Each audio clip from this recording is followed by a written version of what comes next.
Hi, this is Ephraim Geltman from the Jerusalem Health Center. Today's video is about addictions.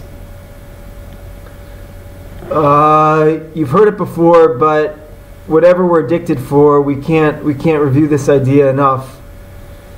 That whatever you're addicted to, you're trying to satisfy some deeper positive craving with something that's not really going to satisfy the deep craving, but it's going to take away your drive to satisfy the craving. Take cigarettes.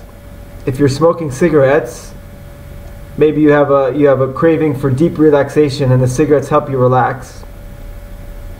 But when you smoke the cigarette, you don't really get at the source of what's going to help you relax permanently. You get a temporary fix, and you lose the drive for something more long-lasting, something deeper. Take pornography. A man, say, has a drive to find his wife, get married, have kids, and instead he watches pornography, does other things that aren't so intelligent, and this helps take away his drive to actually find his wife, and that drive's a positive thing. This idea comes up over and over again, that every addiction is a drive for something truly positive, and it's masked in something lower. The list could go on forever. The drive for fame. Say you have the drive for fame for something stupid. You want your punk rock band to be famous, and it's not such an intelligent project. That drive for fame, you could actually want to be famous for something more important in your life. I'm a big fan of punk rock, so I'm just sort of joking around about this.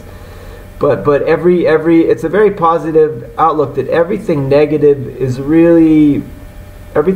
that we're wanting is really something positive that's dressed up, that's masked, right? It's masked in something lower. And I talked about this in one of my earlier videos when I was talking about all these very dark things that people are connected to and doing, and that it's very easy to demonize people and say, oh, that murderer is a terrible person, that rapist is a terrible person, they're evil. It's a very tempting and immature route to take, because the true reality is everyone's just trying for some kind of connection, and they got misguided. Obviously, as a Torah observant Jew, obviously I'm against all the normal sins, and a lot more. If you're not following the Jewish law, you'd probably find my morality kind of strict compared to yours. So obviously I'm against all these quote bad things. It's just we have to look deeper. Rabbi Nachman has a famous Torah called Nekudo Tova that with every person we have to see the one most positive point in that person, and then it's very easy to always see everybody's negative points, to harp on their negative points. If we're in a relationship, it's easy to see the bad points of somebody, especially, and to find somebody's positive point, it's a lot harder, and but of course it's much more meaningful.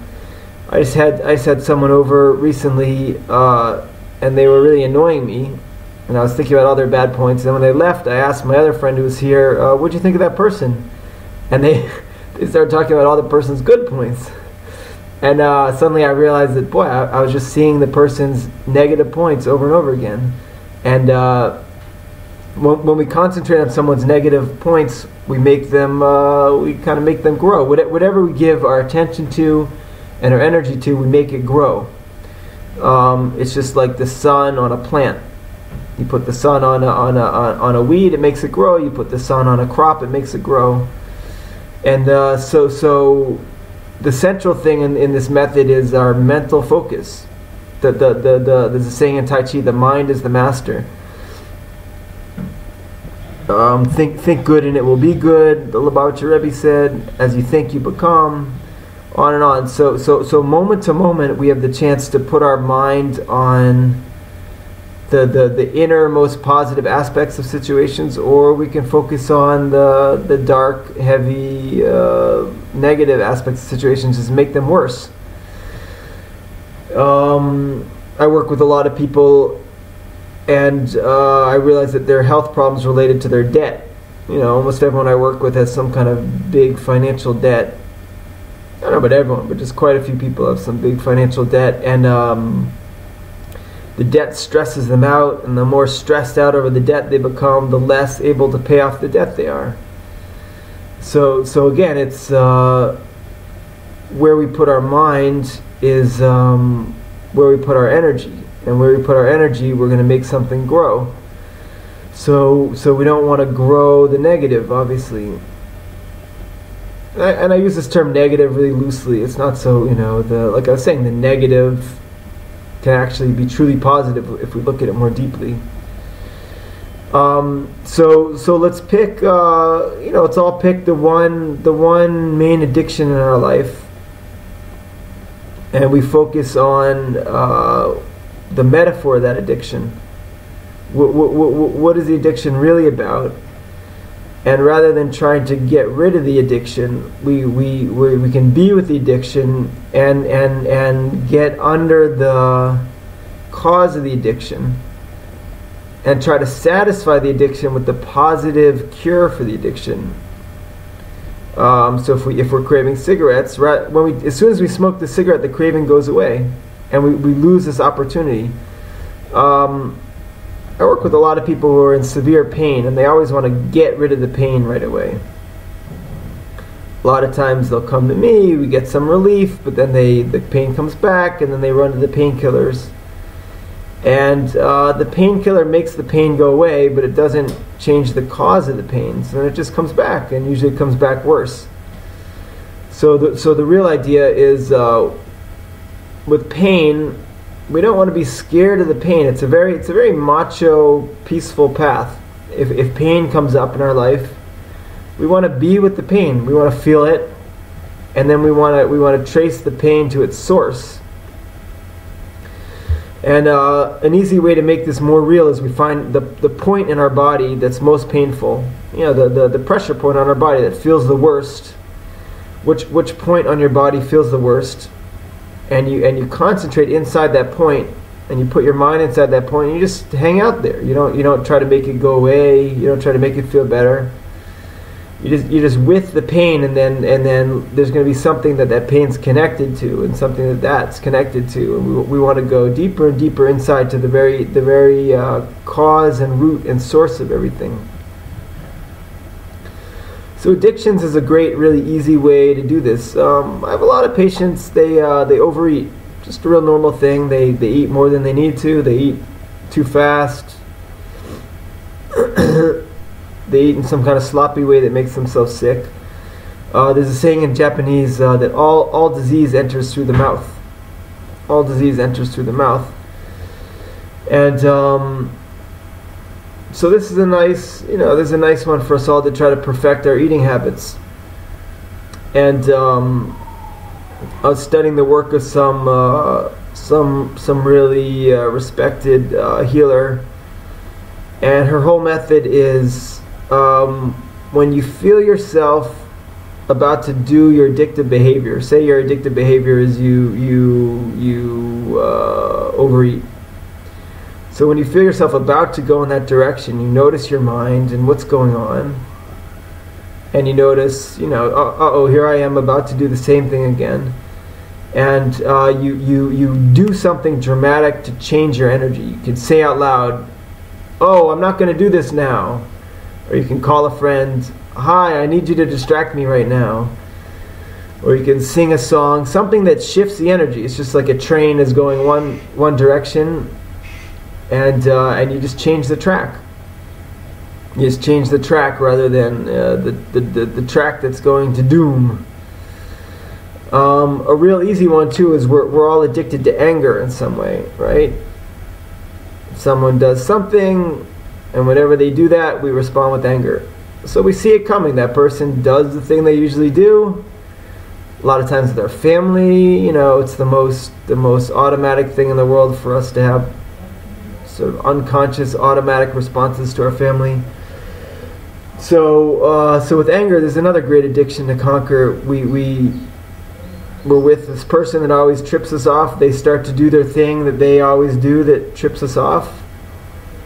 And then rather than doing our automatic anger, we consciously in that moment change our track. And using the voice out loud is really powerful, because the voice obviously is so connected to the thoughts and the mind.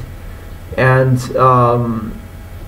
to say out loud something like, I'm not going to go down this track, or I forgive you, let's just drop it. Very, very powerful. But anything, using the body, going a different direction.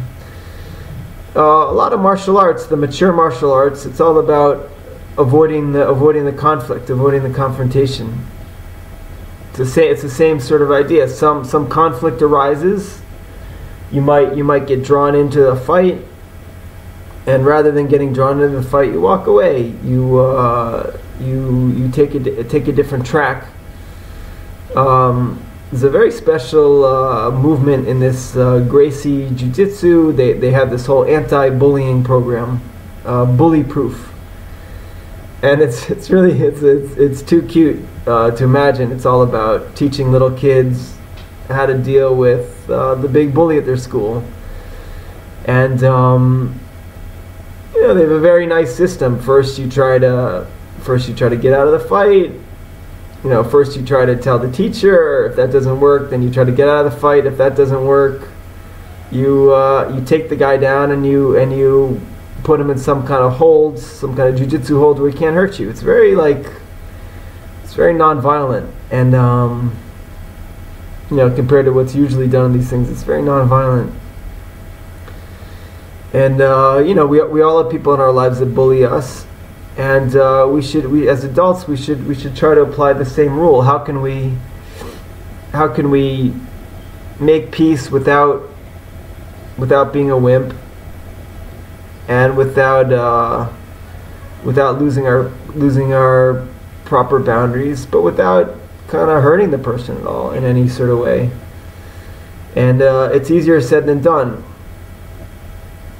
But when we try to get revenge, we plant the seed for future conflict. And with an addiction, it's kind of the same sort of idea. When we satisfy the addiction, we plant the seed to want to satisfy that addiction more in the future, right?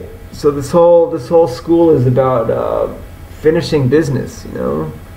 We want to end things. You think of any kung fu movie, it's always about, he killed my brother, I killed his brother. The conflict escalates. It just goes on and on. In this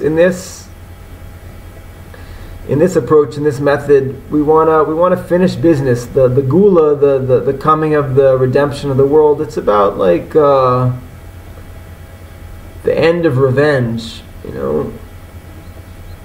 The end of this perpetual conflict. And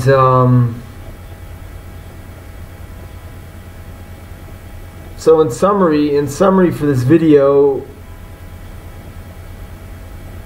let's pick the main thing in our life, the main addiction in our life. Could be you get angry at one of your parents. Could be you smoke weed whenever you get stressed out. Could be you watch porn and do other not so intelligent activities while you're watching the porn. Could be you just compulsively worry about your debt. Could be when you feel emotional, you stuff your face. Whatever it is, let's pick the main addiction, and the next time we see it coming up, let's try to notice it coming up. Try to see how we go into gear to do it, and in that process, when we're going towards the edge of the cliff, let's try to actively do something, especially vocal, that tries to forcefully and gracefully shift our track to go where we really want to go, or at least where we more want to go. Say when your parent annoys you, you just yell at them. Okay, so this time when they annoy you, maybe you can just instead of yelling at them, you just speak harshly to them in a soft tone. Okay, that's an improvement. One step at a time. Like I say, a lot of people respond to these videos privately, but if you're brave enough to respond publicly, especially on Facebook, that's my most easy venue. I really appreciate it, and other people seem to appreciate it too. And it's been nice talking to you today, so to speak. Okay, bye.